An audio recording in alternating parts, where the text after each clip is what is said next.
6일 지방선거 주요 격전지 후보들 차례로 만나보고 있습니다. 오늘은 더불어민주당 김동연 경기도지사 후보 전화로 만나보겠습니다.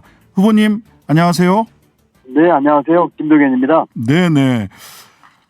저희 방송에서는 자주 우리 김동연 후보님과 인터뷰를 했었는데 지금 많이 바쁘시죠? 어디 계세요? 지금 차 안에 있습니다. 차 안에 계세요? 지금 네, 운행 중인 차 안에 있어가지고 가서 인터뷰를 했었는데 죄송합니다. 네네.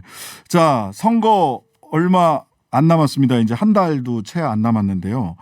네네. 지금 굉장히 바쁘실 텐데 제가 이렇게 네네. 기사를 보다가 보니까 공익법인에서 시니어 인턴으로 일하신다 이런 소식도 있어요. 네네. 어떤 일 하고 네, 계세요? 맞습니다. 제가 2년 반 전에 그 비영리 사단법인을 하나 만들었어요. 네네. 이제 부총리 그만두고 이제 봉사하기 위해서 만든 것인데 네네. 여기 이사장으로 있다가 이제 정치에 작년 8월 이제 대선 출마하면서 네. 이사장을 이제 그만두고 거기에 이제 시니어 인턴으로 봉사하고 있습니다. 네. 사단법인에서는 이제 청년들에게 좀 여러 기회를 주는 봉사 또 사회적 가치를 창출하는 소셜 임팩트 포럼이라고 할까요? 하는 기업들 젊은 청년 기업가들 간의 모임을 하면서 좋은 취지로 일을 하고 있는데요. 네. 제가 이제 이사장으로 이제 그 일을 책임지고 할 수는 없기 때문에 인턴으로 그냥 시간 내서 봉사하는 일을 조용히 하고 있고요. 네. 그 일을 할 때는 이 언론에도 얘기하지 않고 그냥 조용하게 봉사하는 일을 하고 있습니다. 그러니까요. 이 기사를 저희 제작진에서 발굴을 했습니다. 시니어 인턴. 예, 감사합니다. 네. 네. 자, 판세 좀 살펴보겠습니다. 네. 지금까지 오늘 오전에 나왔던 오늘 오후에네요. 오후 2시에 나온 MBN 이 리얼미터에 의뢰해서 경기도 거주민 만 18세 이상 남녀 815명에게 조사한 플러스 마이너스 95% 신뢰 수준에서 플러스 마이너스 3.4포인트고요. 자세한 내용은 중앙선거 여론조사 심의위원회 홈페이지를 참조하시면 되는데요. MBN이 리얼미터에 의뢰한 조사에서 김동연 후보 47.9, 김은혜 후보 38.8, 강용석 무소속 후보 5.6, 그리고 기타 이렇게 해서 거의 10% 정도 차이가 나는 9% 정도 딱 차이가 났네요. 오차범위 바깥으로 차이가 나는 이 조사가 나왔습니다. 이 조사 결과 이게 판세를 정확하게 반영을 했다 아니면 조금은 좀 좀 많이 나왔다. 어떻게 보세요? 우선은 경기도지사는 경기도와 이 도민을 위한 일꾼을 뽑는 자리거든요. 예. 그러다 보니까 역량과 경험 또 조직 운영의 여러 가지 경륜 또 그동안 살아온 인생을 보면서 이 유권자께서 판단하실 거라고 생각을 하기 때문에 그런 면에서 도지사 감으로서 평가를 받은 게 아닌가 싶습니다만은 네네. 그렇지만 방심하지 않고 있습니다. 얼마 전에 윤석열 당선자가 경기도 4개 도시 와가지고 후보자들 대동하면서 선거운동을 직간접으로 하는 등 여러 가지 이런 행태를 보이고 있기 때문에 끝까지 방심하지 않고 이 경기도 지사 선거에서는 반드시 이겨야지 경기도를 변화시킬 수 있고 또 윤석열 정부의 오만과 독주를 막을 수 있다 이런 각오로 끝까지 일단 사직생의 심정으로 최선을 다하겠다 이런 생각을 하고 있습니다. 네. 근데 또 한편 보면 이걸 보고 굉장히 저는 재밌게 본 여론조사 결과가 한국갤럽이 중앙일보 의뢰로 4월 29일에서 30일 경기도 거주 만 18세 이상 1,058명 대상으로 양자 대결을 했는데 신뢰 수준은 플러스 마이너스 3%고요. 물론 자세한 거는 중앙선거 여론조사 심의위원회 참조하시면 되는데 김동연 후보 42.6%, 김은혜 후보 42.7% 사실상 같은 거예요. 오차범위 안에 있는데 근데 맞습니다. 예. 저는 이걸 보면서 모든 세대에서 김동연 후보가 앞서고 있는데 60세 이상에서는 김동연 26, 김은혜 67. 네네. 저도 좀 의아한데요. 예, 이거 어떻게 봐야 됩니까? 좀 저로서는 조금 좀 서운한데요. 왜냐하면 전 세대에서 지지를 받은 건 고마운 일이고요. 예. 60대 이상 어르신들에게는 제가 어르신들에 대한 신경도 많이 쓰고 정책도 많이 개발했고 친화적이고 오늘도 제가 안양에서 활동을 하면서 저희 어머니까지 이렇게 오셔가지고 이 네네. 연세 드신 분들 많이 만나고 해서 누구보다도 신경을 많이 쓰고 있고 또 대한민국 앞으로의 경제 발전에 있어서 여성 인력과 이 어르신 인력의 활용 문제를 제 신경 쓰고 있는데 이렇게 나오는 걸 보고 조금 아쉬웠습니다. 조금 더 노력해서 그 어르신들 지지를 받을 수 있도록 노력을 하겠습니다. 특히 여기 이제 성별 지지율을 보면 남성은 39.7, 김동연, 김은혜 45.6. 근데 여성은 김동연 45.4, 김은혜 39.7 해서 여성에서 오히려 강점을 지금 보이고 계시고. 근데 이제 60세 이상에서 26대 67인 거 보면 60세 이상 남성 이거 여성 남성 지지율까지 이렇게 모두어서 보면 60세 이상에서는 60세 이상 남성은 거의 김은혜 후보를 한 80%는 지지하고 우리 김동연 후보는 뭐 20%도 안 되는 거 아니냐. 우리 60세 이상 남성 지지자들에게 좀 어필 좀 해주시죠, 우리. 네, 제가 우선 전 연령대에서 지지를 받은 것에 대해서는 이 국민 또는 유권자 대표할 수 있는 것이기 때문에 좀 자랑스럽게 생각하고 있고요. 60대 이상의 그 어르신들 분들께는 제가 여러 가지 그 국정 운영의 경험이나 안정성 또 실력 또 진정성으로 봐서 조금 더 떨어지지 않는 제대로 된 후보인데 조금 몰라주시는 것 같아서 제가 조금 더 노력해서 지지를 받을 수 있도록 열심히 하겠습니다. 관심 가져주시고 제가 어머니 할머니 어렸을 때부터 모시면서 이 어르신 문제에 대한 관심을 깊게 가지고 있는데 더 좋은 정책을 통해서 지지를 받도록 하겠습니다. 네, 자 아까 잠시 말씀을 주셨는데 지난 1일 그 김은혜 후보 거의 일정에 윤석열 당선인이 거의 동행을 하다시피 했어요. 이게 뭐 대선 후에 감사 인사를 전해드리기 위한 것이다라고 약속을 지키는 거다라고 이야기를 했는데 이거 정치 개입 논란도 나오고 있습니다. 그런데 당선자가 선거에 선거에 개입할 수 있느냐 없느냐에 대해서는 사실은 이게 법적으로 보자면 공백 상태에 있거든요. 그러니까 법적 공백 상태니까 해도 된다. 아니다. 그래도 이거 이렇게 하면 안 되는 거다. 양론이 있을 수 있을 것 같습니다. 어떻습니까? 명백한 선거 개입이죠. 저는 이 윤석열 그 방지법을 만들고 싶을 정도입니다. 지금 대통령 취임을 한 뒤라면 지난번에 그 노무현 대통령께서도 몇 마디 정치적 중립을 뭐라고 할까요? 어길 수 있는 그런 발언 때문에 탄핵 얘기까지 나오지 않았습니까? 탄핵 사유였습니다, 그게. 그렇습니다. 탄핵 사유였었죠. 그런데 당선자는 법적 사각지대라고 하지만 어떤 법조인들은 이것도 법에 저촉된다는 얘기하시는 분도 계시고요. 또 법적인 문제를 떠나서 당선자가 이 국민 통합과 앞으로의 그 대한민국 비전에 대한 얘기를 해야지. 그 후보자를 대동하고 더군다나 이 공직자들로부터 사업에 대한 도굴 받는 자리에 배석을 시키고 이것은 누가 봐도 명백한 선거 개입이고요. 또 국민들을 실망시키는 일이죠. 대통령이 자기를 지지한 층이나 자기 선거 후보자들의 대통령이니까 대한민국의 대통령이 돼야지요. 이런 측면에서 심히 걱정이 되고 더욱더 그런 독주와 오만이 심해지지 않을까 싶어서 반드시 경기도 선거를 이어서 그와 같은 것에 좀 브레이크를 걸어야 되겠다는 사명감을 또 강하게 갖습니다. 네. 자, 일기 신도시 재개발 재건축 일기 신도시 관련해서는 사실은 그 인수위 쪽에서도 조금 말이 왔다 갔다 하기도 했는데 그렇죠. 다 대부분 다 경기도죠. 5군데가. 그렇습니다. 5개가 다 경기도입니다. 이거 어떻게 풀어야 됩니까? 조금 아까 김기식 그 소장은 더미래연구소 소장은 선거 앞두고 이 득표를 위해서는 이야기할지 모르겠지만 뭐 500%씩 용적률 해가지고 그거 어떻게 재개발을 하겠냐. 이렇게 좀 부정적인 전망을 해주셨거든요.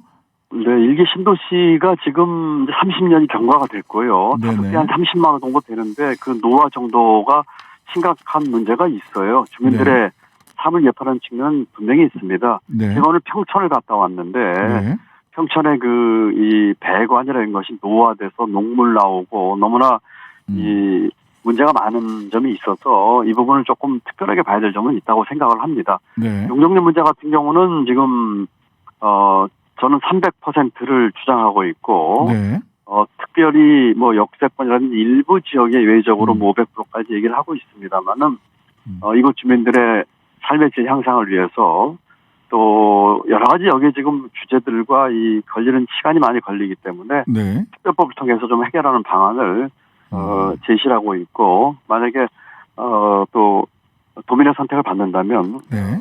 제대로 추진할 생각입니다. 네.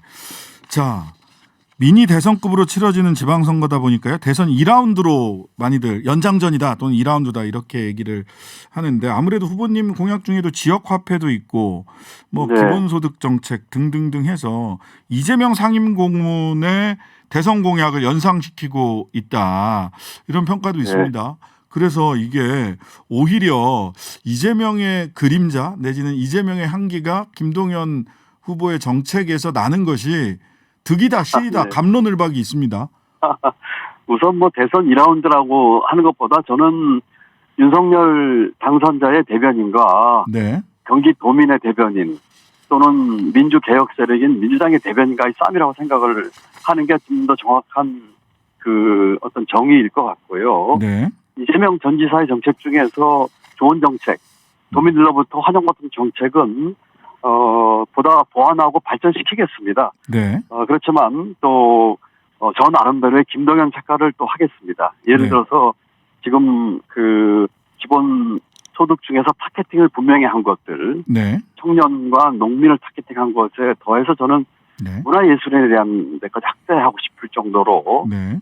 이것은 보완해서 발전시키겠습니다. 네. 지역화폐도 발전시키겠습니다. 네. 그렇지만 제 색깔을 분명히 넣을 것은 예컨대 혁신성장 같은 것들이 있죠. 네네. 이 민간 부분의 그 창의와 또 기업들이 그 시장에서 그 마음껏 뛸 수 있는 여건 조성을 위한 규제 개혁 같은 것을 통해서 일자리 많이 만들고 경기도 그 지역 경제를 활성화시키겠다 하는 것들은 김동연 토로에서 분명하게 추진하도록 하겠습니다. 네. 그래서 김동연만의 청사진 정책을 굉장히 많이 발표를 하시던데 소위 네. 뭐 이재명 상임고문의 정책뿐만 아니라 김동연의 컬러가 들어가 있는 뭐 135 부동산 정책, 민생 경제록 7대 공약 이런 공약들을 네. 내셨어요. 자, 김동연의 색깔이 가장 진한 김동연표 핵심 공약 소개 좀 해주시죠. 예, 뭐 두 가지 말씀드리겠습니다. 오늘 제가 발표를 했는데 오늘 청년 비전을 발표했습니다. 네. 그 아빠 찬스, 엄마 찬스, 셀프 찬스 없는 우리 경기도 청년들을 위한 경기 찬스를 제공하겠습니다. 경기 찬스. 예. 네, 그렇습니다. 우리 청년들에게 그 안전권, 또 교육권, 주거권, 또 여러 가지 그 우리 청년들의 특화된 그런 정책들을 통해서 청년들에게 기회가 넘치는 경기도를 만들겠다 하는 것이 첫 번째고요. 두 번째는 아까 말씀드린 것처럼 혁신 성장입니다. 경기도 경제를 활성화시키고 역동성을 부여하기 위해서 스타트업 천국 도를 만들겠습니다. 3만 개 스타트업 만들어서 60만 개 일자리 만들고 경기도 경제를 활성화시켜서 우리 삶의 질을 대폭 향상시키겠다. 이 두 가지를 김동연 표라고 하셔도 좋을 것 같습니다. 네. 그 오늘 쭉 보다 보니까 제가 관심이 있어서 그런지 노동자 작업복 세탁소 이 단어가 네, 눈에 맞습니다. 들어오던데요. 이거 경남에서 일부 시행을 하고 있다라고 알고 있는데 이거 네, 어떻게 그렇습니다. 이게 특색 있는 공약으로 보여서요? 좀 설명 좀 해주시겠어요? 네, 저는 뭐 실용적으로 생각을 합니다. 다른 곳에서 있었던 것들, 심지어는 저와 경선 그 경쟁자였던 후보들의 좋은 공약, 심지어는 유승민 후보가 낸 공약 중에서도 이 혁신과 관련해서 이 나름대로 합리적인 것들이 있거든요. 네. 이런 것들 전부 포용해서 할 생각입니다. 네. 이 노동자 작업복 세탁소는 예를 들어서 이 노동자의 이 그 옷들이 일하고 나신 옷들이 집에 가서 세탁하면 집에 있는 자녀들 옷과 섞이죠. 섞여가지고 이 유해 물질 같은 게 이 그 애들 옷에까지 이렇게 번질 가능성이 있거든요. 네. 그래서 이런 것들을 그 이 노동자 작업 세탁소를 만들겠다 했고요. 저희 경기도만의 특징이라고 한다면은 이런 것을 사회적 협동조합 같은 걸 만들어서 일자리를 늘리는 그런 효과도 같이 낼까 이렇게 생각을 하고 있고. 네. 그런데 이제 생활 밀착형 공약들이죠. 우리 네. 삶 속에서 작은 것처럼 보이지만 네. 우리 도민들의 삶을 이렇게 조그맣지만 바꿔서 그 행복하고 또 이렇게 포용할 수 있는 그런 복지를 늘릴 수 있는 그런 공약이라면은 이게 뭐 다른 도것이든 다른 경쟁자 것이든 함께 채택해서 실용적으로 하겠다 이런 말씀을 드립니다. 네. 자, 이번 지방선거에서 이재명 상임고문 역할론도 꾸준히 좀 거론이 되고 있습니다. 송영길 대표가 네. 떠난 인천 계양을, 경기 성남 분당갑. 경기 성남 분당갑에는 뭐 안철수 국민의힘 지금 인수위원장이죠. 네네. 출마설도 나오고 있고 지금 경기 성남 분당갑 재보궐선거에 이재명 이재명 상임고문이 직접 출마해야 된다는 얘기도 있는데 네. 이재명 후보는 어떻게 이 지방선거에 관여를 해야 될까요? 직접 후보로 뛸 건지 아니면 또 어떻게 하는 게 좋을까요? 일단 뭐 본인이 후보로 뛰는 문제에 대해서는 어쨌든 지난 대선에서 그 이재명 후보께서 그 민주당의 이제 대선 주자였었고요. 네. 유권자 과반수에 가까운 그런 득표를 한 분이기 때문에 어떤 형태로든지 대한민국 정치와 또 대한민국을 위해서 역할을 해줄 거로 믿고 있습니다. 네.